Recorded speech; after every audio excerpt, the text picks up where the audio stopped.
Hello, everyone.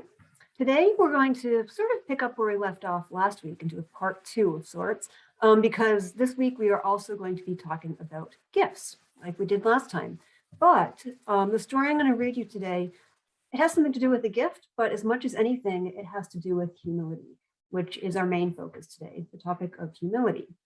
Now, our culture offers mixed messages about the virtue of humility. While expressions of humility are socially acceptable and even encouraged, we're also expected to stand up for our rights and take credit for our contributions. And practicing humility as a virtue doesn't mean pretending that you don't have talents and accomplishments. It's good to celebrate those things. But it does mean acknowledging that despite your many gifts and talents, that you aren't perfect and you always have room for improvement in anything. And there's always going to be other people that outshines you. I had a runner friend who always wanted to be faster than the next person. I said, there's always going to be someone faster than you. Let's become the fastest person in the world. There'll always be someone else faster than you. And he just didn't want to accept that. So that's not showing humility. And humility helps us acknowledge our mistakes and failures, and it empowers us to let other people's light shine brightly as well.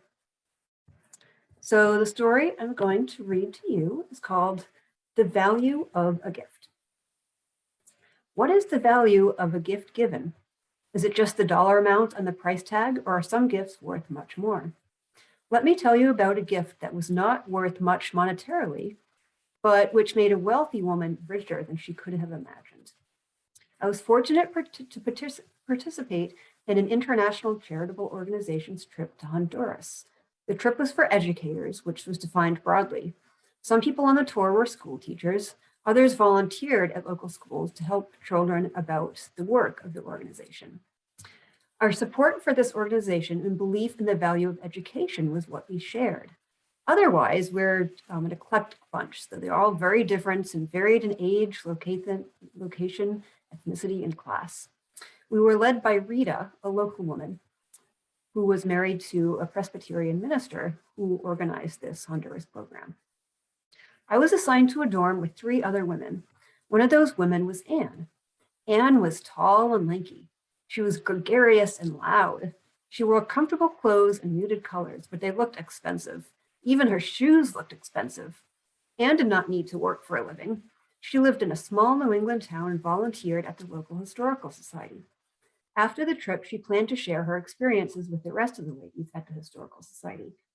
As her roommates, we heard all about it.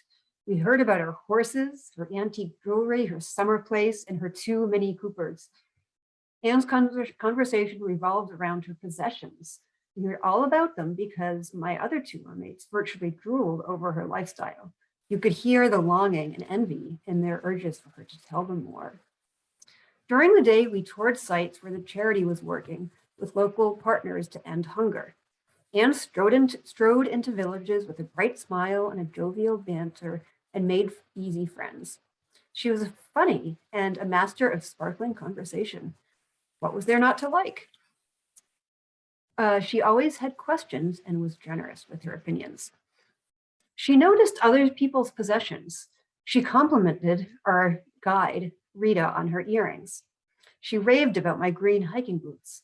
She was always the last one back from shopping trips, one time purchasing a large hand-carved bench that was going to cost almost as much to ship it to her home as what she had paid for it. During one long bus ride, she leaned over to me and whispered, "Look inside their houses." I started peeking quickly into open doorways of the simple huts sitting beside the road. In many of them, I only saw a hammock or 2, maybe a plastic chair, pots and pans. This was poverty, but beyond what I had seen in the States. Still, Anne seemed more shocked than I. After all, if hunger was a reality for these villages, they would not spend money on extraneous furniture, couldn't afford to buy food. On the last day, we packed our bags, stripped our beds, and loaded the bus. I came back into the dorm room for the last time to retrieve a bag I had forgotten. Anne was sitting on her naked bed, her head lowered, her arms outstretched in front of her. She said nothing as I entered the room, so I knew something must be wrong. "Anne, are you okay?" I asked. For a long time, she said nothing. "She gave me her earrings," she finally volunteered, still not looking up. Who gave you earrings? Rita. I complimented her on her earrings the other day, and she brought them today just to give them to me. I can't believe she did that. She has so little. Her voice drifted off, her hands unclenched, and I saw the inexpensive little beaded earrings in her palms. She looked up deep into my eyes. Tears were rolling down her face. In the silence of that tiny room, I swear I could feel Anne's heart beating stronger and louder than humanly possible. I smiled at her. She smiled back. Together, we picked up our bags and walked to the bus to start our journey home. So what do you think about that story? How do you think Anne felt to receive the earrings? Probably surprised and humbled, right? Now, Rita probably felt just like she wanted to do something for this person. And since her earrings had been admired by Anne, she thought she knew she would like them. She thought, here's a little gift that she could do something to show her appreciation and to make someone else happy. And Anne probably realized that even though these earrings weren't worth much money, and I mean, think about it, Anne could afford to buy earrings that were way more expensive than the ones that Rita gave her. But Rita knew that, but Rita still gave them to Anne. And why do you think she waited to the last day to give her the gift? Maybe it was so Anne couldn't return them. And the value of these earrings was probably before Rita gave them to Anne. They monetarily wouldn't worth much. So they wouldn't have been worth much to Anne, but they were worth a lot more to Rita because she just didn't have the money to buy earrings. But in giving the earrings to Anne, that gift made the earrings all the more valuable to Anne because she knew they had been given to her even though Rita didn't have much money. And so Anne probably felt both grateful that Rita and thankful that Rita had given these earrings to her. And she probably was also very greatly humbled, which is why she was sitting there in tears and shock because she learned that day, she learned humility.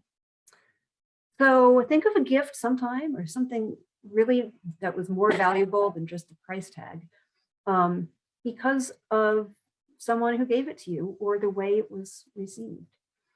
Or just think of any humbling experience and what happened with that experience and how did you feel? So I'm going to end today with a quote from the author, C.S. Lewis, wonderful author. I need to actually pick up some of his books again sometime soon. But here is what C.S. Lewis had to say on humility. The point is that each person's pride is in competition with everyone else's pride. It is because I wanted to be the big noise at the party that I'm so annoyed at someone else being the big noise. Two of a trade never agree. Now what you want to get clear is that pride is essentially competitive. It's competitive by its very nature, while the other vices are competitive only, so to speak, by accident. Pride gets no pleasure out of having something, only out of having more of it than the next person. We say that people are proud of being rich or clever or good looking, but they aren't. They are proud of being richer, more clever, better looking than others. If everyone else became equally rich or clever or good looking, there would be nothing to be proud about. It is the comparison that makes you proud, the pleasure in being above the rest. Once the element of competition has gone, pride has gone. So I will leave you with those words to mull over and think about. Until next week, be safe, be kind, and I will see you on Palm Sunday.